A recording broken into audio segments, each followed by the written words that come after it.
ప్రతివాడు అరకాలు మొదలుకొని నడినెత్తి వరకు వ్యాధి కలిగి ఉన్నాడు. ఆ వ్యాధి పాపరోగం. ఆ పాపరోగము నుండి స్వస్థత పొందాలంటే పరమ వైద్యుడైన యేసుప్రభు దగ్గరికి రావాలి.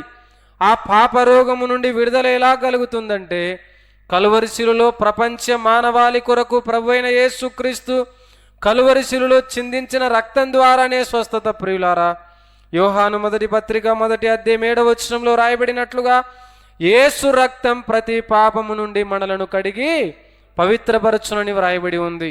ఇంకా ఎవరైనా ప్రభువునందు విశ్వాసం ఉంచకపోతే ఈ రాత్రైనా ప్రభువునందు విశ్వాసం ఉంచండి, పాప క్షమాపణ పొందండి, పరలోక రాజ్యానికి వారస్తులు కండి. ప్రభువును నమ్మకుండా చనిపోతే ఆరని అగ్నిగుండం ఉన్నది. అక్కడ చాలా వేదన, బాధ, ఏతన పడే స్థలం. ఆ స్థలము నుండి తప్పించేవారెవరు లేరు. ప్రభు అయిన యేసుక్రీస్తు వారు మాత్రమే తప్పించగలరు. ప్రియులారా,